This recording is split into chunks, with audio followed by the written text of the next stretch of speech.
Welcome to Khatarnak క్రాంతిస్ kitchen. ఈరోజు మనము చూడబోతున్నాము వడాపావ్. దానికి కావాల్సిన పదార్థాలు: శనగపిండి, ఉడకబెట్టి సన్నగా మ్యాష్ చేసిన ఆలుగడ్డ, బ్రాకలీ, సన్నగా తరిగిన క్యారెట్ ముక్కలు, సన్నగా తరిగిన ఉల్లిగడ్డ, సన్నగా తరిగిన పుదీనా, కొత్తిమీర, 4 వెల్లుల్లి రెబ్బలు తీసుకొని సన్నగా తరగాలి. కారం పొడి రుచికి సరిపడా, ఉప్పు రుచికి సరిపడా, ఒక 2 టేబుల్ స్పూన్ ధనియాల పొడి, ఒక నిమ్మకాయ రసం తీసి పెట్టుకోవాలి. ఇప్పుడు ఇందాక చూసిన ఇంగ్రీడియంట్స్ అన్నీ ఒక గిన్నెలో తీసుకొని స్టఫింగ్ గురించి కలపాలండి.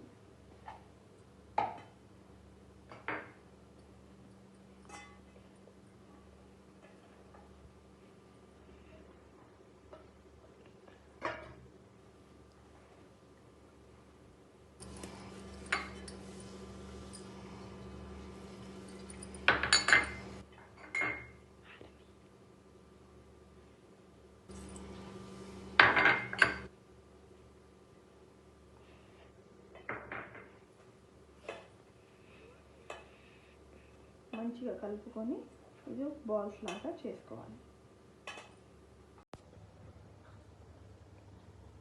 ఇప్పుడు మనము బేసన్ని బజ్జీ పిండి లాగా కలిపి పెట్టుకోవాలి. ఇంకా ఇందాక అన్ని వెజిటబుల్స్ ఉన్నాయి కదా స్టఫింగ్కి, అది మంచిగా ఉండలుగా చేసి పెట్టి దీంట్లో డిప్ చేయాలి, ఉంచాలి. తర్వాత నూనె వేడి చేసి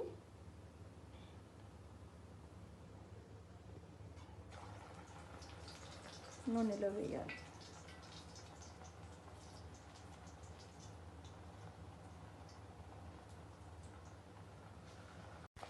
సో ఇప్పుడు వడాపావులో వడ రెడీ అయిందండి. రెడీ అయిన తర్వాత ఇలా ప్లేట్లోకి తీసుకోవాలి. దాని తర్వాత వడలో పావులో పెట్టాలి. సో ఒకసారి లోపల ఎలా ఉందో చూసాము వడ. బాగుందండి.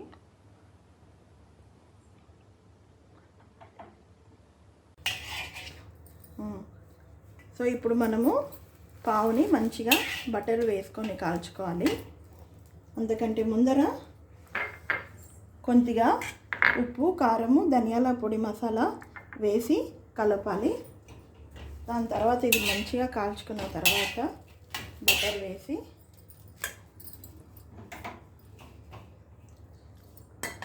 దీనిపైన మనము ఈ మసాలా వేసి కొద్దిగా మసాలా పొడిని వేసి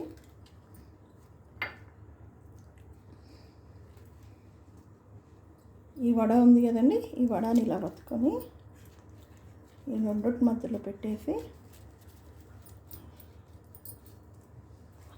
దీంట్లో కొద్దిగా సాస్ వేసి మళ్ళీ లైట్గా వేడి చేసుకొని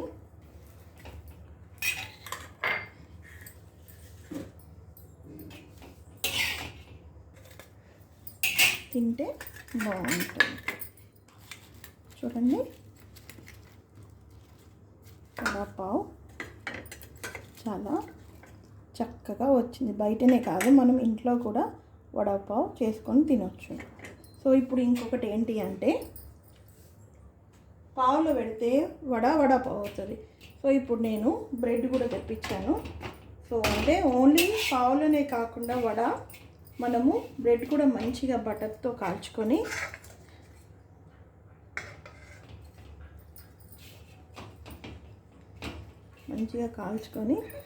దీనిపైన సేమ్ ఈ మసాలా పౌడర్ వేసి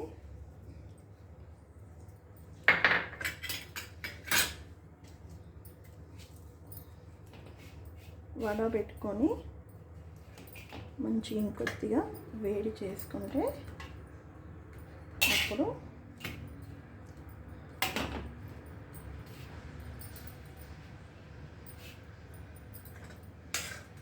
బ్రెడ్ వడ అవుతుంది. చూడండి, ఇది బ్రెడ్ వడ.